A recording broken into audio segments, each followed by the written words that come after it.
안녕하세요. 이미 지나간 일을 두 번 생각하는 성격이 아닌데 어쩌다 보니 이렇게 사연을 적게 되네요. 지나간 연인에 대한 소식을 들었거든요. 지금으로부터 2년 전 저는 사랑했던 남자친구와 파혼을 했습니다. 당시 제 나이 31살이었습니다. 파혼을 하게 되었던 이유는 시부모님 되실 분들의 과도한 요구사항 때문이었어요.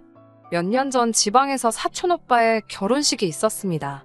평소라면 부모님만 참석했을 자리였지만 그날따라 부모님께 일이 생겨서 제가 대신 참석해야만 했습니다. 마침 저도 회사 출장차 근처 지역에 있었기 때문에 어려운 일도 아니었고요. 얼굴만 비추고 축의금만 전달하려고 했다가 작은 할머님 눈에 띈 탓에 잘 모르는 친척 어른들께도 안부를 여쭤야만 했어요. 솔직히 제가 낯도 많이 가리고 넉살이 좋은 편은 아니라서 어색하고 불편하긴 했지만 부모님 얼굴에 행여 먹칠을 하진 않을까 걱정스러워 최대한 예의 바른 모습으로 조신하게 인사를 드렸지요. 그런데 이런 제 모습을 다들 좋게 봐주셨나 봅니다. 친척 어른 중 한 분께서 당신 아는 사람의 아들과 저를 이어주고 싶다며 며칠 뒤 연락을 해오신 거예요. 저에게나 저희 부모님에게나 낯설게 느껴질 만큼 먼 친척분이셨지만 조부모님과는 또 그런대로 가깝게 지내시는 분이라 거절하기도 어려운 자리였어요. 어머니께선 어르신 체면 살려드린다 생각하고 얌전히 나갔다 오라고 하셨지만 전 영 내키지 않았습니다. 하지만 제가 딱히 싫다고 할 수도 없는 자리였네요.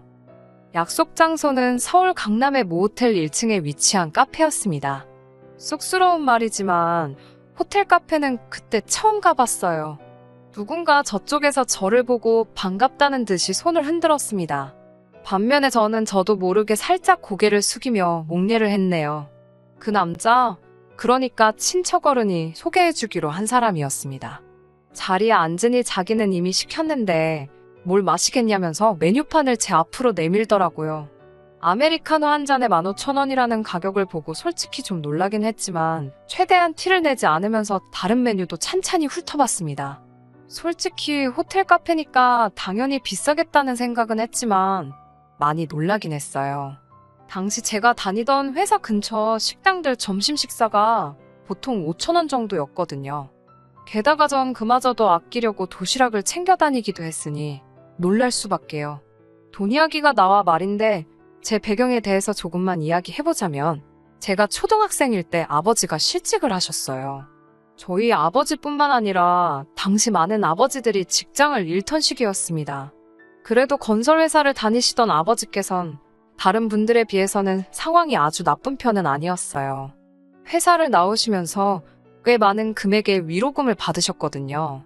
하지만 위로금은 저희에게 아무런 도움이 되질 못했습니다. 훗날 어머니에게 듣기론 어떻게들 알았는지 몇몇 아버지의 지인들과 친구분들이 아버지께 돈을 빌려달라며 저희 집을 찾아왔답니다. 저희 아버지께선 남들에게 유난히 싫은 소리를 못하시고 거절도 못하세요. 게다가 주변 사람들 말을 정말 잘 믿으십니다. 그렇다 보니 가족이 아닌 사람들에게는 너무나 좋은 분이셨지만 정작 가족들을 힘들게 하시는 분이시죠. 그때도 그랬습니다. 사람들이 도와달라고 오니 모른 채를 못하셨던 모양이에요. 당연히 어머니께서는 절대로 안 된다고 하셨지만 그때만 해도 어느 집이건 어머니가 아버지의 고집을 꺾는 일이 지금만큼 쉽지가 않았어요. 결국 아버지의 고집대로 주변 사람들에게 돈을 빌려주셨답니다. 정작 저희 가족은 제대로 써보지도 못하고 말이지요. 어머니는 그 돈을 못 받을 거라 확신하셨고 아버지는 사람들을 뭘로 보냐면서 어머니께 화를 내셨대요. 그 싸움이 몇 번이고 반복되었고 결론은 어머니 말씀이 옳았습니다. 아버지의 돈을 가져간 사람들 모두 다 죽었는지 살았는지 아무도 모릅니다. 지금까지 단 한 명도 연락을 해온 사람이 없거든요. 그 이후로 몇 년 동안 저희 가족은 정말 힘들게 살았습니다. 아버지는 당신이 사람들에게 당했다는 사실을 한동안 인정하지 못하고 허송세월을 보내셨습니다. 그로 인해 어쩔 수 없이 어머니께서 식당 일과 건물 청소로 생계를 꾸리셔야 했고 저는 저대로 힘든 학창시절을 보내게 되었어요. 그나마 제가 대학에 들어갈 무렵 부모님 두 분이 함께 장사를 시작하시면서 상황이 좀 나아졌고 제가 직장 생활을 시작하면서 조금 더 괜찮아졌었다고 보시면 될 것 같습니다. 그렇다고 해도 주변의 평범한 중산층 가정과 비교하면 녹록치 않은 상황이긴 했지만요. 아무튼 저는 그렇게 살고 있던 반면 남자친구는 겨우 커피 2잔에 3만 원을 아무렇지 않게 써버리는 모습을 보니 나름 충격적이긴 하더라고요. 심지어 커피는 반도 넘게 남았고 카페엔 30분도 채 머물지 않았으니까요. 제가 무슨 생각을 하는지 아는지 모르는지 남자친구는 이제 저녁을 먹으러 가자더군요. 자기가 이미 예약도 다 해놓았다며 얼마 멀지 않은 곳의 일식집으로 저를 데려갔습니다. 언뜻 보니 한 사람당 25만 원도 넘는 식사였어요. 식당 안에는 손님이라곤 남자친구와 저밖에 없었기에 이런저런 대화를 나누기가 좀 편했습니다. 저는 불현듯 남자친구가 아까 호텔 카페에서 저를 어떻게 알아봤는지 궁금해졌습니다. 저는 남자친구의 사진을 보지 못했거든요. 그러자 남자친구가 사실 자기는 제 사진을 이미 봤었다고 하더군요. 결혼식 때 찍은 단체 사진에서 저를 보고 자기가 다리를 놔달라고 했답니다. 그제서야 왜 저를 잘 알지도 못하는 먼 친척어른께서 다리를 놔주신 건지 조금은 납득이 가더라고요. 그러면서 남자친구가 자기 집안 이야기를 꺼냈습니다. 남자친구 아버님께서는 부동산 임대업을 꽤 크게 하고 계시고 자기도 곧 그 일을 물려받을 거라면서 지금은 그 부동산들을 관리하는 일을 하고 있다고요. 그러면서 어느 지역에 어떤 부동산이 있는지 이야기를 하는데 솔직히 귀에 들어오지 않았습니다. 여러 가지 감정이 교차했거든요. 좀 전까지는 나름 호감도 느껴졌고 어쩌면 잘 될지도 모르겠다는 생각도 들었었는데 갑자기 왠지 모를 주눅이 들었어요. 어쩌면 제가 스스로에게 자격지심이 있었는지도 모르겠습니다. 당시 제가 좋은 직장을 다니고 있긴 했지만 남자친구의 조건에 비하면 한없이 초라하게만 느껴졌거든요. 남자친구에 대해서 알게 될수록 얼마나 부담스럽던지 식사를 제대로 즐길 수도 없었고 대화에 제대로 집중도 되지 않았습니다. 남자친구는 뭐가 그리 좋은지 저를 보고 생글생글 웃는데 저는 마음이 너무 불편했어요. 남자친구가 집에 데려다 주겠다는 걸 극구사양하고 지하철 타고 집에 왔습니다. 집에 도착하니 부모님께서 어땠냐고 궁금해하시며 물어보셨지만 대답할 힘도 없었어요. 그동안 연애를 안 해본 것도 아닌데 온갖 진이 다 빠진 기분이었습니다. 들으시는 분들께선 겨우 비싼 커피 한 잔에 밥 한 끼 얻어먹었다고 뭘 그렇게 오버하냐 하실 수도 있지만 솔직히 잘생기고 조건도 좋은 남자가 저한테 적극적으로 다가오기까지 하니 왠지 정말 공주가 된 기분이었거든요. 무도회에 간 신데렐라가 집에 돌아왔을 때 이런 기분이었을까요? 하지만 결혼은 현실이라는 말을 귀에 못이 박히게 들었기에 못 먹을 감 찔러도 보지 말아야지 생각했습니다. 침대에 대자로 누워 뻗어 있는데 남자친구에게서 전화가 걸려왔습니다. 남자친구는 저에게 잘 도착했냐며 다음에 또 만나고 싶다고 하더군요. 전에 TV에서도 소개됐던 비싼 레스토랑을 말하면서 같이 가자길래 이번엔 제가 장소를 정하겠다 했습니다. 그리고는 제가 다니는 회사에서 얼마 떨어지지 않은 곳에 위치한 프랜차이즈 아이스크림 가게로 오라고 했어요. 남자친구의 애프터 신청 자체는 너무 반가웠지만 확실히 제 의사를 전달하려면 제가 편한 장소로 가야겠더라고요. 그렇게 이틀 뒤 남자친구를 만났습니다. 남자친구는 보고 싶었다며 지난번보다 훨씬 적극적으로 저에게 다가왔습니다. 저는 그런 남자친구에게 솔직한 제 마음을 털어놓았어요. 다리를 놔주신 저희 친척 어르신께 들었는지 모르겠지만 나는 당신처럼 잘 사는 집딸이 아니라고요. 지금 비록 좋은 직장을 다니고는 있지만 매달 얼마씩 부모님께 생활비도 드려야 하고 앞으로도 계속 도와드려야 할지도 모른다고요. 연애도 남자한테 전적으로 의지하고 싶지 않은데 당신과 나는 차이가 너무 나기 때문에 내가 당신을 위해 해줄 수 있는 게 없을 것 같다고 허심탄회하게 털어놓았습니다. 마지막으로 나는 분수에 넘치는 것을 욕심내는 사람이 아니니까 당신은 당신한테 어울리는 여자를 만나라고요. 제 진심이 통한 걸까요? 제 이야기를 듣던 남자친구는 그런 저를 한참 물끄러미 쳐다보더니 정말 자기가 사람을 제대로 본 것 같답니다. 지난번에도 좋은 사람이라는 걸 느꼈지만 오늘 이야기를 듣고 나니 정말 심성이 고운 사람인 것 같다면서 자기가 찾던 이상형이 맞는 것 같다고 정말 진지하게 만나보고 싶다고 하더군요. 어쩐지 남자친구도 이번에는 지난번과 달리 태도가 한층 심각해진 것 같았습니다. 저는 남자친구에게 그럼 생각해 볼 시간을 달라고 했어요. 남자친구는 너무 오래 기다리게 하지는 말라면서 저를 집에 데려다 주었습니다. 며칠간 고민 끝에 헤어질 때 헤어지더라도 한번 사귀어보는 쪽으로 결심했습니다. 남녀 사이라는 게 어떻게 될지는 사귀어보지 않으면 모르는 일이니까요. 적어도 저는 제 속내를 숨김없이 보여주었으니 속된 말로 꿀릴 것 없다는 심정이었습니다.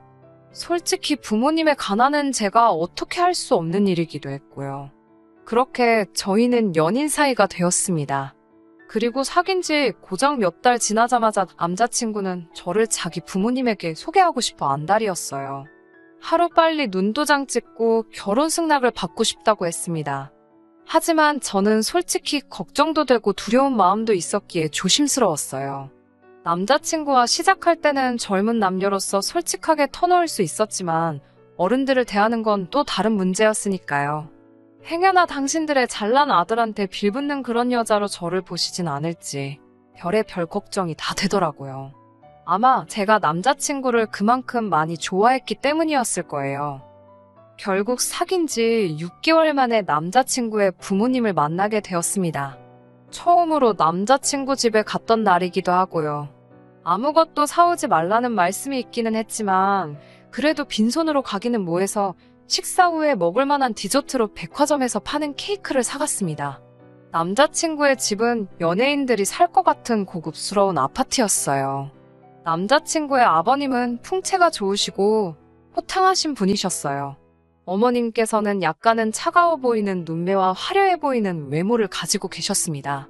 특히 어머님은 나긋나긋한 말투를 가지고 계셨지만 말수가 적으셨기 때문에 덩달아 저까지 더 조심스러워지더라고요. 사귀는 사람의 부모님을 만나는 건 살면서 처음이라 몹시 긴장되고 초조했습니다. 마치 가시방석에 앉아있는 기분이었어요. 게다가 느낌상 보아하니 두 분은 절 그다지 궁금해하지 않으셨는데 남자친구 혼자서 어지간히 저를 보여주고 싶어 했던 것 같더라고요. 그것도 모르고 온 제 자신이 한심하게 느껴지던 찰나에 어머님께서 저에 대해 이것저것 물어봐 주셔서 어찌나 감사했는지 모릅니다. 어머님은 제가 어디 학교를 나왔는지, 어디 직장을 다니는지와 같은 기본적인 것들을 궁금해하셨어요. 제 생각이지만 어머님도 대화를 어떻게 이어나가야 할지 잘 모르셔서 저에 대해 아시면서도 물어보시는 것 같았습니다. 오히려 그런 게 인간적으로 보여 마음이 한결 편해지긴 하더라고요. 어머님께서는 당신 아들과 잘 만나줘서 고맙다며 부모님은 뭐 하시는 분들이냐고 물어보셨습니다.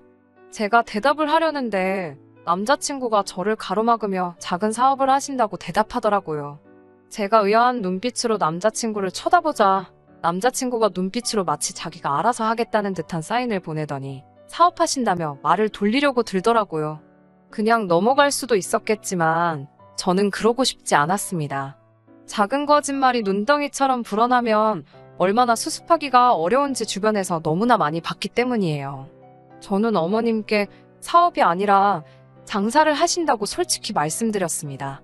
남자친구가 제가 좋은 점수를 받았으면 싶어서 예쁘게 포장을 해주려고 그랬나 보다고요. 두 분이서 장사하신 지 이제 몇 년 안 되셨다고 설명했습니다. 그러자 어머님의 반응이 약간 떨떠름했습니다. 어머님께서는 어떤 장사인지 꼬치꼬치 물어보셨어요. 과일 장사라고 말씀드리니 어디서 하시는지, 한 달에 매상은 얼마나 되는지와 같은 구체적인 것들을 물어보셨습니다. 그렇게까지 구체적으로 물어보실 줄은 몰랐기에 솔직히 많이 당황스러웠던 것이 사실입니다. 그리고 솔직히 물론 남자친구 부모님께서 돈이 많으신 건 알고 있었지만 단 한 번도 그 돈이 어떻게 얼마나 많은 건지 제가 알아야겠다는 생각도 알고 싶다는 생각도 해본 적이 없었기에 어머님의 질문 공세가 불편했던 것도 사실이에요. 하지만 어찌됐건 제가 사랑하는 남자친구의 어머님이셨으니 잘 보이고 싶었기에 최대한 아는 선에서 성의껏 대답해 드렸습니다. 그 이후로도 몇 차례 남자친구 부모님과 만나 식사도 하고 커피도 마시고 왕래를 하며 지냈습니다. 이따금씩 어머님이 갑자기 호출을 하시는 일도 있었지만 저를 며느리감으로 인정하셨기 때문에 그러시는 거라고 생각했습니다. 물론 항상 기분이 유쾌하기만 했던 것은 아닙니다. 한 번은 어머님께서 친구분들과 시외로 바람을 쐬러 가고 싶다며 같이 가줄 수 있냐고 물어보셨습니다. 며느리가 운전하는 차 한번 타보고 싶으시다면서요. 저는 회사에 휴가까지 내고 어머님과 친구분들을 모시고 갔어요. 그때는 정말 며느리로서 인정받은 느낌이었습니다. 하지만 막상 도착하니 어머님께서는 당신들끼리 할 이야기가 있다며 저는 다른 테이블에서 식사를 하라고 하셨습니다. 그 자리에서는 기분 나쁘다는 생각조차 못했는데 집에 돌아와 곰곰이 생각해보니 어머님을 포함한 5분 중 그 누구도 저에게 거의 말을 걸지 않았다는 걸 깨달았습니다. 그리고 다른 분들께 저를 제대로 소개하지 않으셨다는 것도 깨달았어요. 하지만 그럼에도 불구하고 애써 스스로 어머님께 사정이 있으셨을 거라고 생각했습니다. 돌이켜보면 번번이 그런 식이었어요. 그래놓고 어머님은 항상 우리 며느리감은 순해서 좋다, 착해서 좋다는 말을 입에 달고 사셨습니다. 그런 가짜 칭찬에 속아 넘어간 저는 바보처럼 남자친구 부모님과 잘 지내고 있다고 믿었고요. 그러다 어머님으로부터 말도 안 되는 제안을 받게 되면서 정신을 차리게 되었네요. 정말이지 어찌 보면 어머님이 저를 살려주신 게 맞네요. 사귄 지 1년이 되던 날 저는 남자친구에게 정식으로 프로포즈를 받았습니다. 여자라면 한 번쯤 꿈꿔봤을 법한 그런 로맨틱한 프로포즈였어요. 언젠가 이런 날이 올 줄 알았기 때문에 당연히 기쁜 마음으로 프로포즈를 받아들였습니다.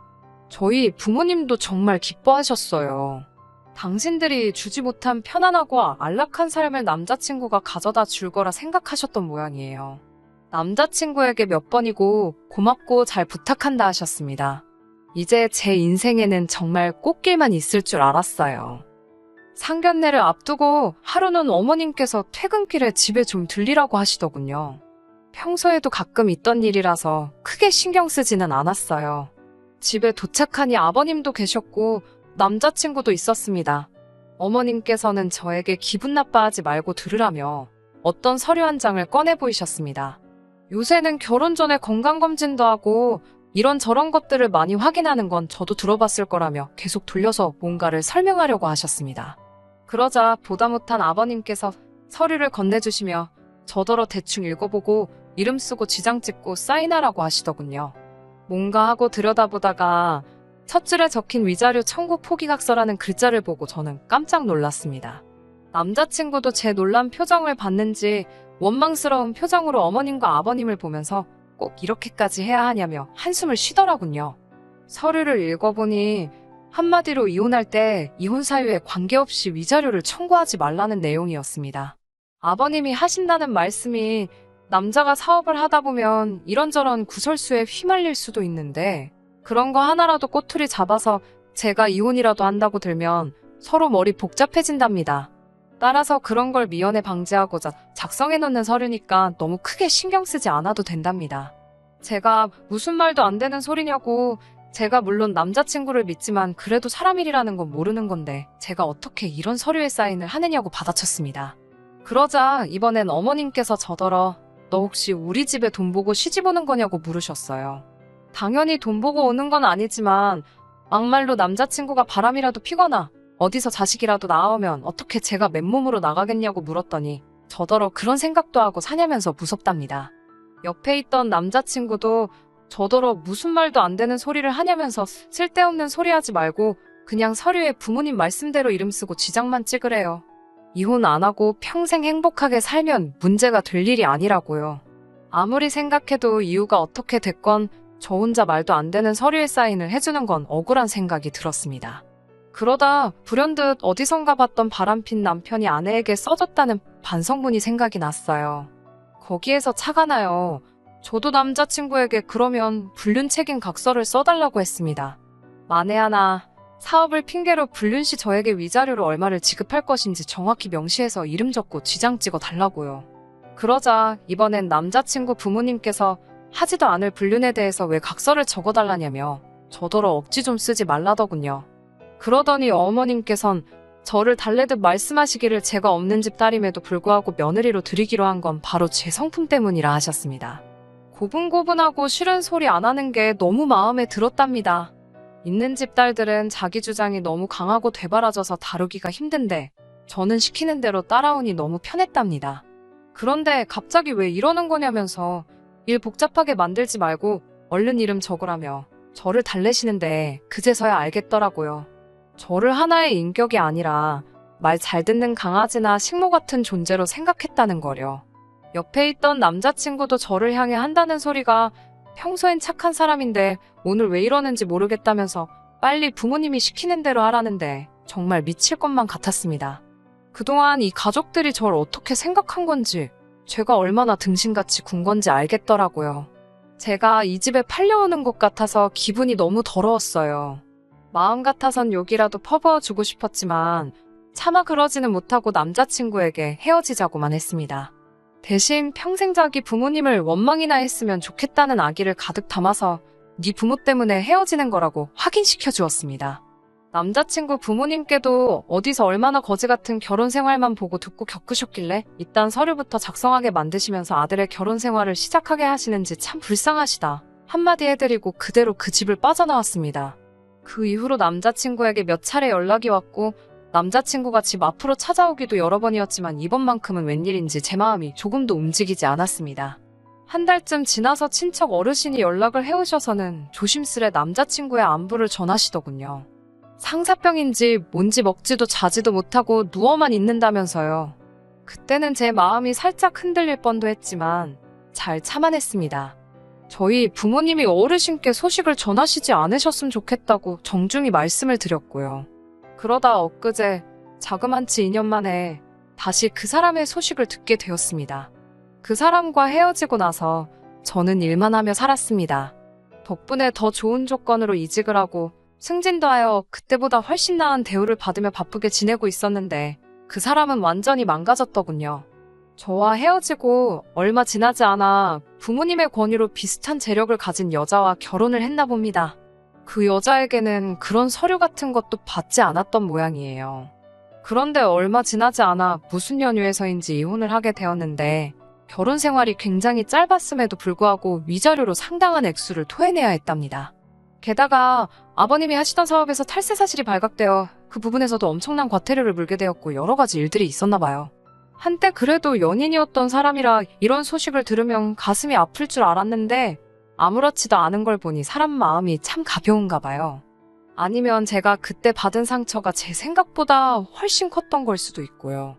아무튼 세상에 별의 별일이 다 있는데 그 일을 어떻게 극복해내느냐에 따라 더 크게 성장할 수도 있고 더 아래로 떨어질 수도 있는 것 같습니다. 아무튼 모든 일은 어떻게 받아들이고 행동하느냐에 따라 달린 것 같네요. 여러분도 매사 현명한 선택을 내리시길 바라겠습니다. 끝까지 들어주셔서 감사합니다. 오늘의 사연은 여기까지입니다. 구독과 좋아요, 알람 설정 부탁드리고 더 좋은 사연으로 다시 찾아뵙겠습니다. 감사합니다.